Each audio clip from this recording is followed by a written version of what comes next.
Fala people, tudo bem com vocês? E hoje nós estamos aqui para mais um episódio de Lendo e Reagindo Anne de Green Gables. Lembrando que nós estamos no livro 2, né, que é o Anne de Avonlea. A Anne já tá aí crescidinha, começando a trabalhar, deu a sua primeira aula e nós estamos acompanhando aí os desdobramentos, né, da Anne agora como professora. Então vamos lá, hoje a gente vai começar o capítulo 6, que se chama Todos os tipos e condições de homens e mulheres, tá? Lembrando que se você é novo aqui no canal, seja bem-vindo. Nós estamos lendo, né, aqui a série de livros Anne de Green Gables há um tempinho, então se você não leu o livro 1, volta lá no começo da playlist, tá? Playlist Lendo e Reagindo a Anne de Green Gables, para você pegar desde o primeiro capítulo do livro 1 para você entender a história toda da Anne. Agora, se você já tá aqui no canal há um tempinho, bem-vindo de volta e vamos acompanhar aí mais um capítulo das peripécias da Anne juntos, ok, pessoal? Então eu vou começar a ler aqui o capítulo de hoje. Era um dia de setembro nas colinas da ilha do Príncipe Edward. Um vento refrescante vindo do oceano soprava sobre as dunas de areia. Uma longa estrada de terra vermelha serpenteava por campos e bosques, ora rodeando um rincão de grossos abetos, ora zigue-zagueando uma plantação de jovens bordeaux com grandes folhas macias de samambaias debaixo deles. Ora, mergulhando em um vale onde o riacho surgia através dos bosques para então entrar novamente entre as árvores. Ora, banhando-se na luz do sol a céu aberto entre faixas de varas de ouro e ásteres de cor azul esfumaçado. O ar vibrava com a sinfonia de uma miríade de grilos, aqueles pequenos e alegres inquilinos das colinas estivais. Um rechonchundo e diminuto cavalo castanho trotava lentamente ao longo da estrada, na companhia de duas mocinhas, cujos semblantes demonstravam a satisfação com a simples e inestimável alegria da juventude e da vida. Este é um dia que parece ter sido retirado do Éden, não é mesmo, Diana? Anne suspirou de puro contentamento. A mágica está pairando no ar. Olha o lilás no fundo do vale da colheita, Diana. E, sinta o aroma do espinho secando. Está vindo daquele pequeno vale ensolarado onde o Sr. Eben Wright está cortando as estacas para as cercas. É um êxtase estar vivo em um dia como esse, mas o aroma dos pinhos secos é simplesmente divino. Isso é 2/3 Wordsworth e 1/3 Anne Shirley. Aí tem aqui uma nota de rodapé, ó. William Wordsworth, de 1770 a 1850, um dos mais proeminentes poetas românticos da Inglaterra. Continuando. Não é possível que haja pinheiros secos no céu, não é mesmo? Não acho que o céu seria completamente perfeito se não pudéssemos sentir o aroma dos pinheiros secos enquanto caminhamos pelos bosques. Talvez tenhamos o aroma sem que eles precisem estar secos. Sim, acho que essa é a solução. Esse perfume delicioso deve ser a alma dos pinheiros, e obviamente haverá somente almas no céu. Árvores não têm almas, disse a pragmática Diana, mas o perfume dos pinheiros mortos certamente é adorável. Vou fazer uma almofada e enchê-las com folhas de pinheiro. Você deveria fazer uma também, Anne. Acho que farei, e usarei quando tirar cochilos. Eu certamente sonharia que era uma dríade ou uma ninfa na floresta. Mas nesse exato minuto estou muito satisfeita em ser Anne Shirley, professora da escola de Avonlea, cavalgando por uma estrada como essa em um dia tão suave e adorável como este. É um dia lindo, muito diferente da tarefa que temos de realizar, suspirou Diana. Por que diabos você se ofereceu para angariar pedidos nessa estrada, Anne? Quase todos os esquisitões de Avonlea moram por aqui, e provavelmente seremos tratadas como se estivéssemos mendigando para nós mesmas. Essa é a pior estrada de todas. Foi por isso que eu a escolhi. É claro que Gilbert e Fred teriam vindo para cá se tivéssemos pedido. Mas sabe, Diana, eu me sinto responsável pela SMA, já que fui a primeira a sugerir a criação da sociedade, e sinto como se devesse ficar responsável pelas coisas mais desagradáveis. Sinto muito por tê-la envolvido nisso. Você não precisa dizer nada nas casas dos esquisitões. Eu farei todo o discurso. A senhora Lynde diria que sou muito boa nisso. Ela não decidiu se aprova nossa iniciativa ou não. Ela sente-se disposta a aprová-la quando se lembra que o senhor e a senhora Allan não estão nos apoiando, mas o fato de as sociedades de melhorias terem se originado nos Estados Unidos conta como ponto negativo. Assim, a senhora Lynde está hesitante, e somente o êxito nos justificará aos olhos dela. Priscila vai redigir uma ata da nossa próxima reunião e espero que fique boa, pois sua tia é uma excelente escritora e, sem dúvida, esse talento é de família. Nunca esquecerei o frêmito que senti quando descobri que a senhora Charlotte E. Morgan era a tia de Priscila. É tão maravilhoso ser amiga da garota que é a sobrinha da autora de Dias em Edgewood e O Jardim dos Botões de Rosa. Onde mora a senhora Morgan? Em Toronto. E Priscila diz que a tia a visitará aqui na ilha no próximo verão e que, se possível, ela organizará um encontro para que possamos conhecê-la. Parece quase bom demais para ser verdade, mas é algo agradável de se imaginar antes de dormir. A Sociedade de Melhorias de Avonlea era bem organizada. Gilbert Blythe era o presidente. Fred Wright era o vice-presidente. Anne Shirley era secretária e Diana Barry era tesoureira. Os melhoradores, como foram prontamente batizados, reuniam-se a cada 2 semanas na casa de um dos membros. Eles aceitaram o fato de que já estava tarde para fazer muitas melhorias naquela época do ano. Contudo, pretendiam planejar a campanha para o próximo verão, coletar e discutir sugestões, escrever e ler propostas e, como dizia Anne, educar o público de modo geral. Havia certa rejeição, é claro, e o que os moradores sentiam mais intensamente foi uma boa dose de ridículo. A senhora Elisha Wright supostamente disse que clube de paquera seria um nome mais apropriado para a sociedade. A senhora Hiram Sloane declarou que tinha ouvido falar que os melhoradores queriam fazer canteiros de gerânios nas margens de todas as estradas. O senhor Levi Butler advertiu os vizinhos de que os melhoradores queriam convencer todos a derrubar a casa dele, para então reconstruí-la após a sociedade ter aprovado a planta. O Sr. James Spencer mandou avisá-los de que ele gostaria que o grupo tivesse a gentileza de captar o morro da igreja. Gente, tá começando o disse-me-disse na cidade, né? O povo já tá, viajando na maionese, supondo um monte de coisa. Mas vamos lá, continuando aqui, Eben Wright disse a Anne que ele queria que os melhoradores persuadissem o velho Josiah Sloane a manter o bigode aparado. Mas, tipo, o que tem a ver com melhorar a cidade? Um moço ter ou não ter bigode, gente? O Sr. Lawrence Bell disse que estava disposto a passar uma demão de cal nos celeiros, mas que não iria pendurar cortinas de renda nas janelas do estábulo. O Sr. Major Spencer perguntou a Clifton Sloane, um melhorador que transportava o leite para a fábrica de queijo de Carmody, se era verdade que todos teriam de ter as leiteiras pintadas à mão no próximo verão, cobertas por uma toalhinha bordada. Gente, mas eu acho que não é este o ponto do grupo deles. Enfim, continuando. Apesar disso, a natureza humana sendo o que é, a sociedade foi corajosamente ao trabalho na única melhoria que poderiam esperar realizar naquele outono. Na segunda reunião, na sala de visita dos Barry, Oliver Sloane propôs que começassem a recolher contribuições para reformar o telhado e pintar o salão de Avonlea. Julia Bell apoiou, com a sensação inquietante de estar fazendo algo um tanto impróprio para uma dama. Gilbert pôs a proposta em votação. Ela foi aprovada unanimemente e Anne anotou em suas minutas com seriedade.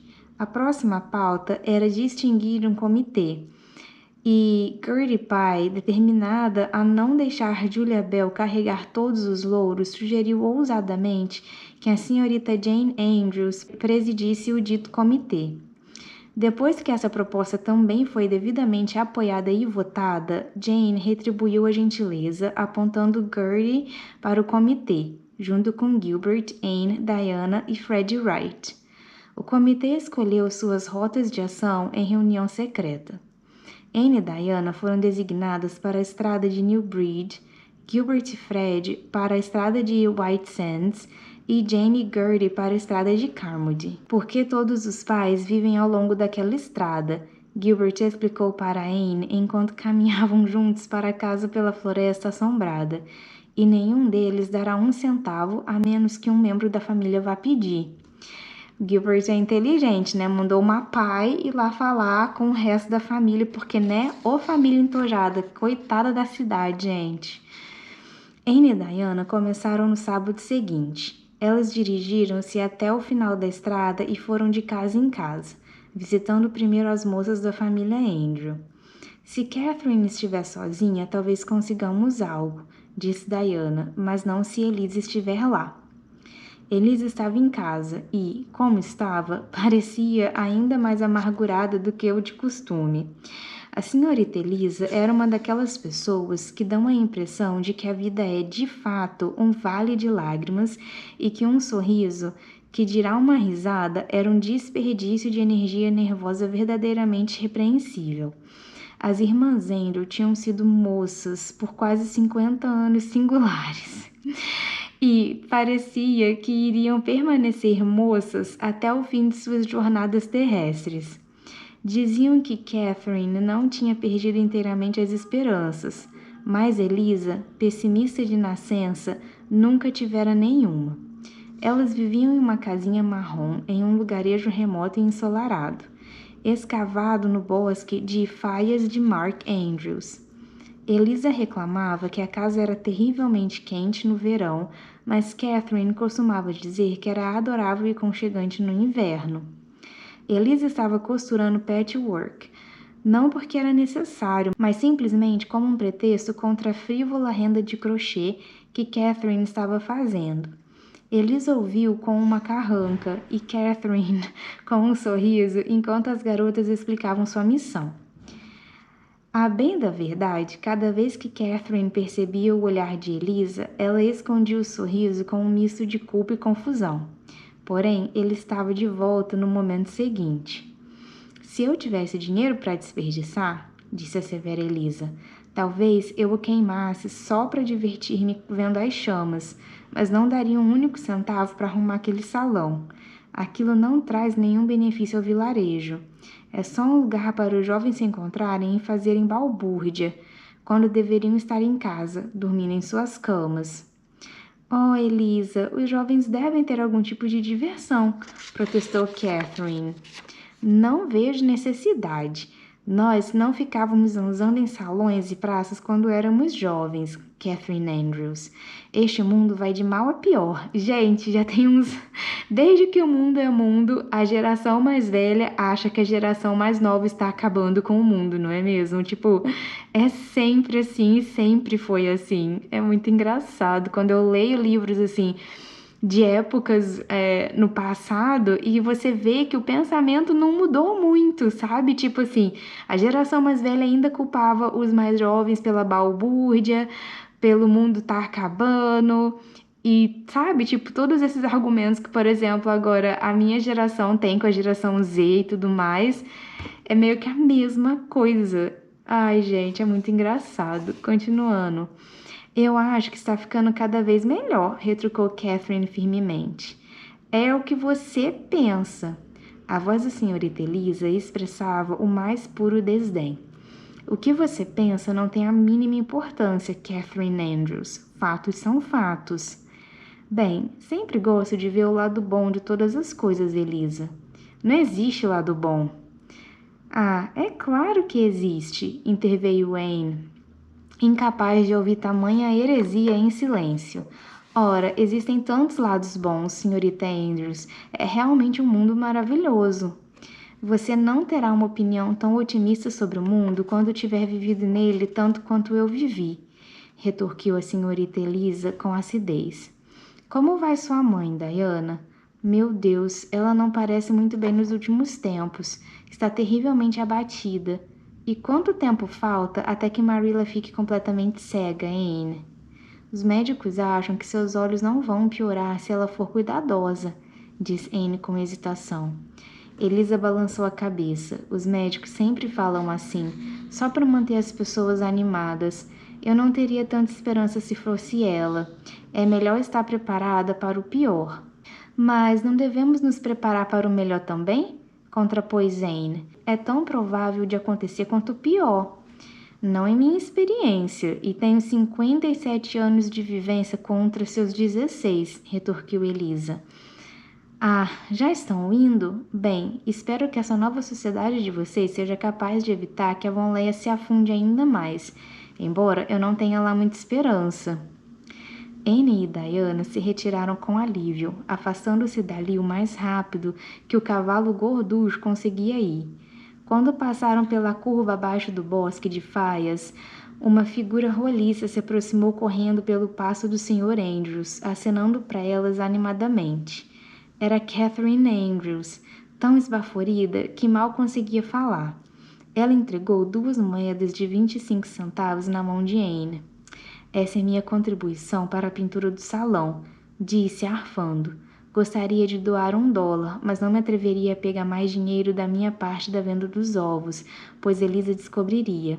Estou realmente interessada na sociedade de vocês e creio que farão muitas coisas boas. Sou uma otimista, eu tenho que ser, vivendo com Elisa. Tenho de voltar depressa antes que ela perceba que eu saí. Ela acha que estou alimentando as galinhas. Espero que se saiam bem em sua coleta e não se deixem abalar pelo que minha irmã disse. O mundo está ficando melhor. Certamente está. A próxima casa era de Daniel Blair. Ora, tudo vai depender de a esposa dele estar ou não em casa, disse Diana enquanto passavam aos solavancos por uma estrada de terra profundamente esburacada. Caso não estiver, não conseguiremos nenhum centavo. Todo mundo diz que Dan Blair não se atreve a cortar o cabelo sem pedir permissão à esposa, e é certo que ela tem a mão bem fechada, digamos assim. Ela diz que tem que ser justa antes de ser generosa. Mas a senhora Lynde diz que este antes é tão antes que a generosidade nunca chega a tempo. Ai, meu Deus, a senhora Lynde tem também umas tiradas, sabe? Que, ai, meu Deus, é engraçada. Naquela noite, Anne relatou para Marilla a experiência que tiveram na casa dos Blairs. Nós atamos o cavalo e então batemos a porta da cozinha. Ninguém atendeu, mas a porta estava aberta e podíamos ouvir que havia alguém na despensa agindo de forma estranha. Não conseguíamos distinguir as palavras, mas Diana afirmou que, pelo som, eram xingamentos. Eu não pude acreditar, pois o Sr. Blair é sempre tão calado e dócil. Por fim descobrimos que ele estava em grande tormento. Marilla, quando o pobre homem saiu pela porta, vermelho como uma beterraba e com suor escorrendo pelo rosto, ele estava usando um dos grandes aventais xadrez da esposa. Não consigo tirar esse maldito avental, disse, pois os nós estão muito apertados. Assim as senhoritas terão que me dar licença. Imploramos que ele não se importasse com isso e nos sentamos, e o Sr. Blair sentou-se também. Ele enrolou o avental e lançou-o para as costas, mas parecia tão envergonhado e preocupado que senti pena dele, e Diana temia que tivéssemos chegado em um momento inconveniente. Oh, não tem problema, disse o Sr. Blair, tentando sorrir. Você sabe, ele é sempre muito educado. Estou um pouco ocupado, preparando-me para fazer um bolo. Minha esposa recebeu um telegrama hoje, dizendo que a irmã dela está chegando em Montreal nessa noite, e foi à estação de trem para recebê-la. Por isso ela deixou ordens para que eu fizesse o bolo e um chá. Ela escreveu a receita e me disse o que fazer, mas eu me esqueci completamente da metade das instruções. E aqui diz essência a gosto. O que quer dizer? Como posso saber? E se meu gosto não for o gosto dos outros? Será que uma colher de sopa de baunilha é suficiente para um pequeno bolo de camadas? Nunca senti tanta pena do homem. Ele não parecia estar à vontade. Já tinha ouvido falar de maridos submissos e agora sei que conheci um. Estava prestes a lhe dizer: se o senhor nos der um donativo para o salão, eu me encarrego do bolo. Mas logo pensei que não seria cortês aproveitar-me de um semelhante em aflição.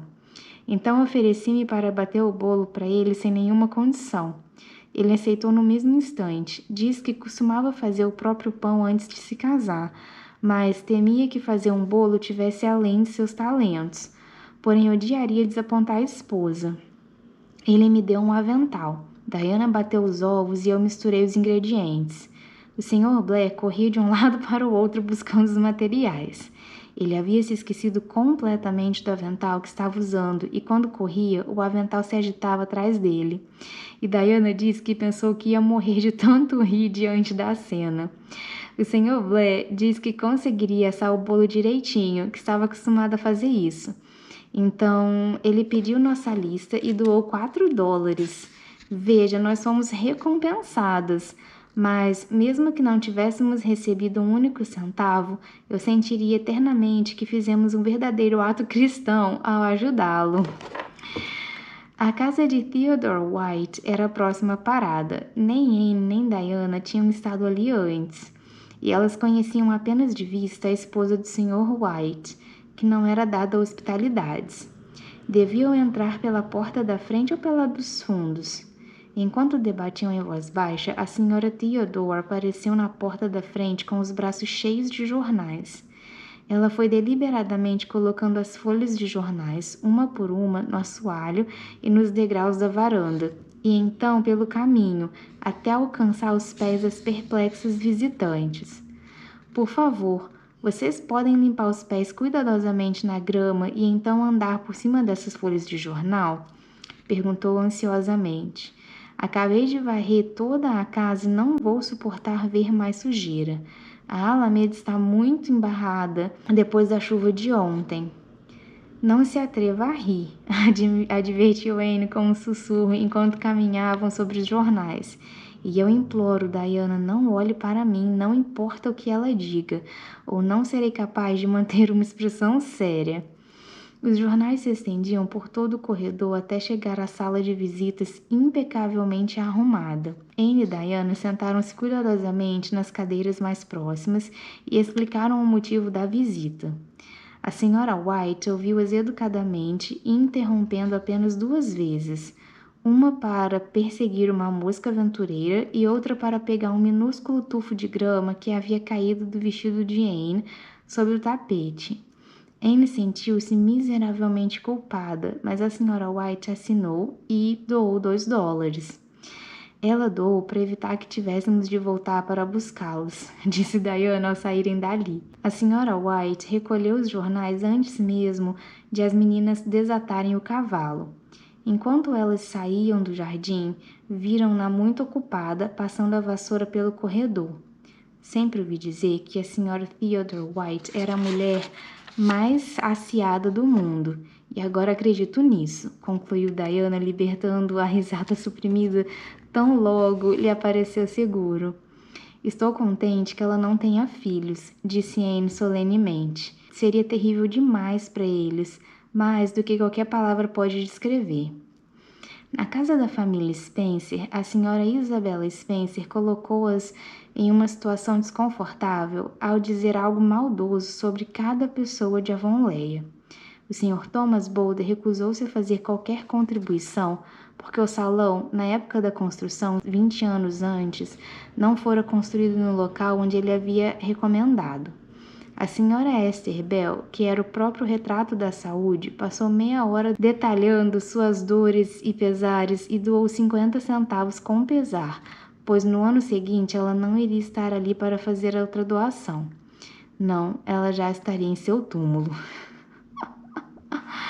Entretanto, a pior recepção que tiveram foi na casa de Simon Fletcher. Quando entraram no quintal, viram 2 rostos que lhes assistiam pela janela da varanda. Mesmo depois de baterem e esperarem paciente e persistentemente, ninguém abriu a porta. Foram duas jovens decididamente irritadas e indignadas que saíram da casa de Simon Fletcher. Até mesmo Anne admitiu que estava começando a se sentir desencorajada.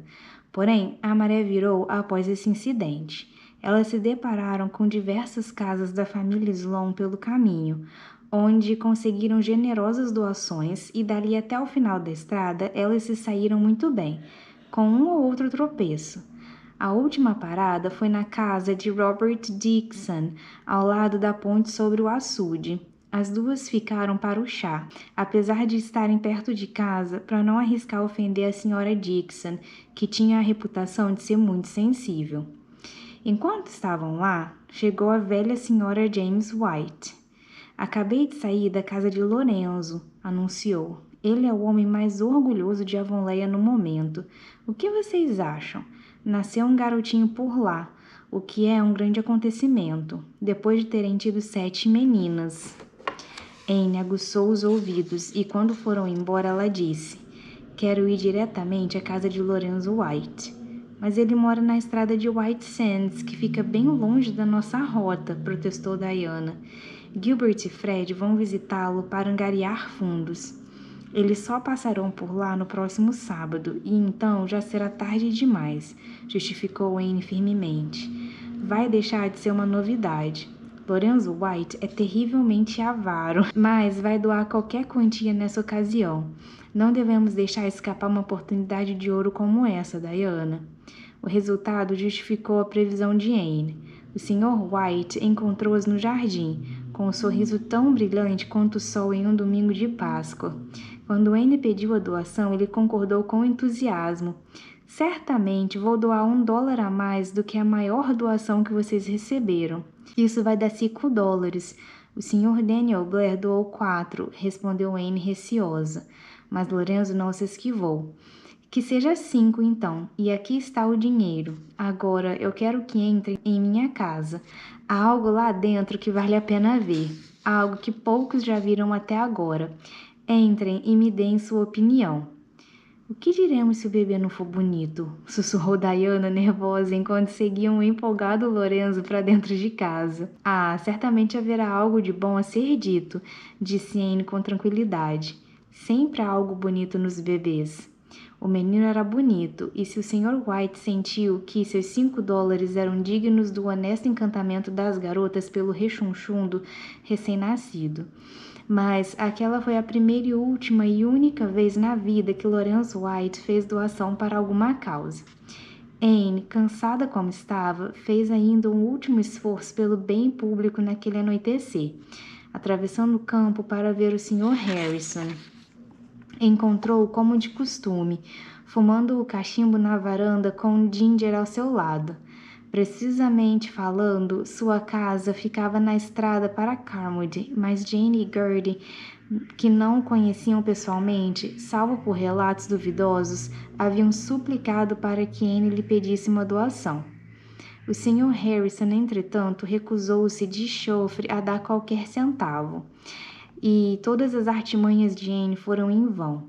Mas achei que o senhor aprovasse nossa sociedade, Sr. Harrison, lamentou ela. E aprovo, mas minha aprovação não é tão profunda a ponto de chegar até meu bolso, Anne. Algumas experiências a mais, como as que tive hoje, me tornariam tão pessimista quanto a senhora Eliza Andrews, disse Anne ao seu reflexo no espelho de seu quarto, na hora de dormir. Ai, gente, que capítulo bacana, Então, realmente o grupo aí de melhoramento de Avonlea está em ação. Eles realmente vão começar a consertar as coisas e tentar melhorar, né, ali a cidadezinha na qual eles moram, o que eu acho super válido a tomada de decisão, né, de fazer esse trabalho ali na cidade é super bacana.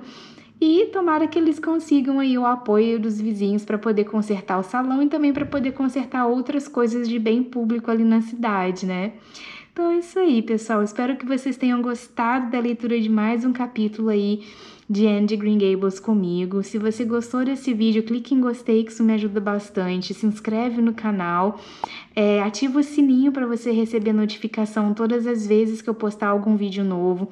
Se você gosta do conteúdo aqui do canal, envie o conteúdo para outras pessoas. Essa é a melhor forma de você me ajudar, né? Me ajudar divulgando o canal para pessoas que ainda não conhecem o canal. Eu fico muito grata para quem puder fazer isso e a gente vai se falar nos próximos vídeos, pessoal.